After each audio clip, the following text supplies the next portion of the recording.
दोस्तों, welcome to the channel. और आज हम लोग एक महत्वपूर्ण टॉपिक पर बात करने वाले हैं। वो ऐसा महत्वपूर्ण टॉपिक जिसके बारे में हम लोग को खासतौर पर 20 जिसका एज है वो हो रहा है, उन लोगों को जानना बहुत ज़रूरी है।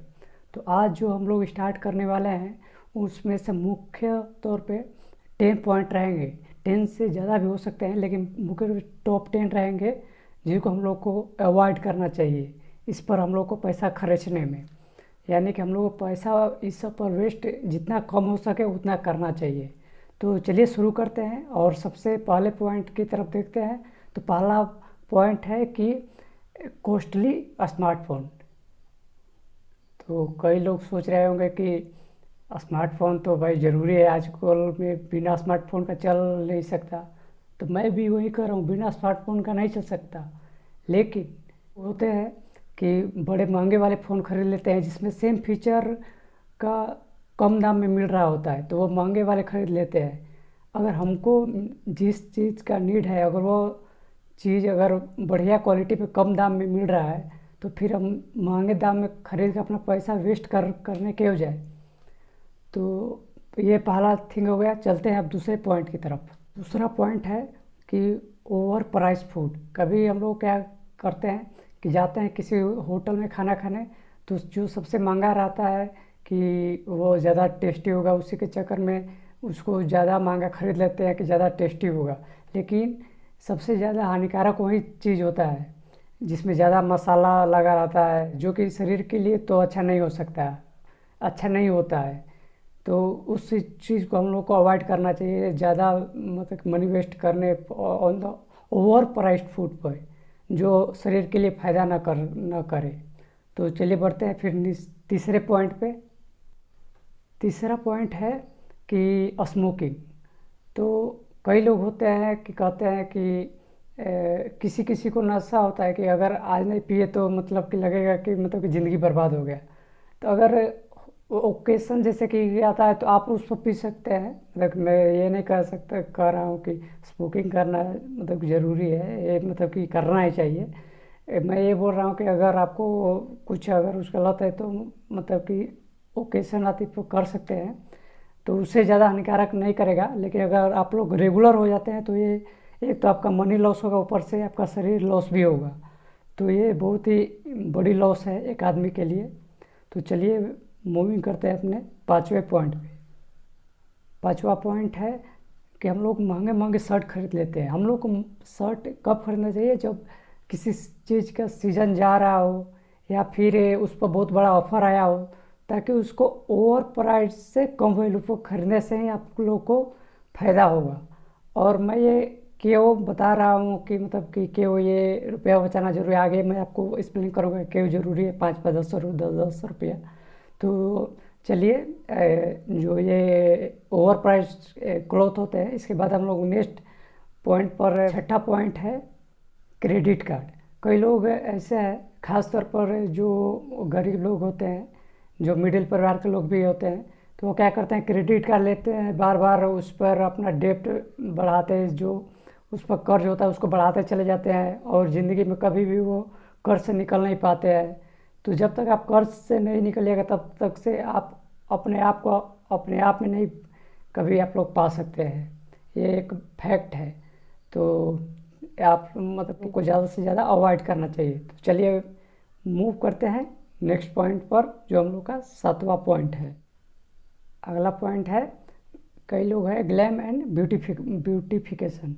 तो ये कई के लिए अच्छा है, जिनका प्रोफेशनल है कि उन लोग को अच्छा हमेशा दिखना ज़रूरी है, तो उनके लिए तो सही है। लेकिन कई लोग होते हैं कि अपना ज़्यादा से ज़्यादा मनी वेस्ट करते हैं ब्यूटिफिकेशन पे। आप लोग देखे होंगे कि जितने भी मल्टी मिलियनियर है या अच्छे अच्छे व्यक्ति है, वो अपने चेहरे पर उतना मतलब कि वर्क मतलब कि ऐसा नहीं कि अट्रैक्टिव रहना चाहिए, उतना नहीं खर्च करते हैं अपने, वो खुद स्वस्थ भी रहते हैं। आठवां पॉइंट यह है कि कई लोग को लगता है कि अगर ये हर चीज़ हम लोग खरीद लेंगे तो इससे मेरा भाग बदल जाएगा। कई लोग का होता है कि मेरा 7 नंबर या फिर किसी किसी का रहता है 786 किसी नोट पर है, अगर वो नोट हमको मिल गया तो मेरी ज़िंदगी में ऐसा हो जाएगा, तो उस नोट को मैं ज़्यादा से ज़्यादा प्राइस पकड़ने का कोशिश करूँगा। तो ये एक तरफ उसका मनी लॉस ही है। और इसको मनी लॉस की कैटेगरी में ही रखा जाता है। तो चलिए नेक्स्ट, जो अपना कई लोग होते हैं जो गेम और ऐप्स पर अपना पैसा लगाते हैं, तो वो उन लोग के लिए ठीक है जो उससे काफ़ी कुछ सीख सकते हैं, उससे उसी फील्ड में अपना करियर बना सकते हैं। लेकिन अपना पैसा लगा कर केवल गेम खेलते रहते हैं तो ये उनके आने वाले समय के लिए भी अच्छा नहीं है और उनका मनी तो वेस्ट होते ही है। तो ये एक चीज़ और हम लोग को पॉइंट में ऐड हो रही है कि इसको भी हम लोग को अवॉइड करना चाहिए अगर हम लोग को मनी को बचाना है और आगे आने वाले समय में इन्वेस्ट करना है। तो चलिए बढ़ते हैं अपने नेक्स्ट पॉइंट पर। तो अगला पॉइंट है, जो पॉइंट है वो है गैम्बलिंग।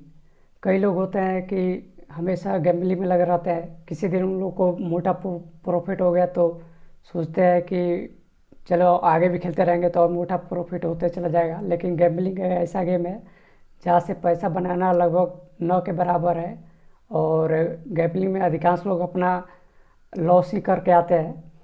तो इस तरह के चीज़ों से हम लोग को हमेशा बच के रहना चाहिए। और अगला जो पॉइंट है, कई लोग होते हैं कि महंगा से महंगे जो सामान है उसको खरीदते हैं और पहन कर मतलब कैसा दिखाते हैं कि रिच जैसा दिखना चाहते हैं। ऐसा कहा जाता है कि जब तक आप कुछ बन नहीं जाते तब तक अपना फेक बनने का कोशिश करें, fake you till make it. तो फिर ये कैसे पॉइंट आ गया कि ट्राई टू लुक दिखना एक वेस्ट मनी के रूप में। तो यहाँ पर हम लोग बात कर रहे हैं कि ट्राई टू लुक रिच और ट्राई टू बी रिच में बहुत डिफरेंस होता है। ट्राई टू लुक रिच में क्या होता है कि हम लोग महंगा से महंगा सामान खरीदते हैं, पैसा मतलब कि कम रहने के बावजूद कहीं से लेकर कर्ज फिर अपना शो ऑफ करने के लिए महंगा से महंगा सामान खरीदते हैं।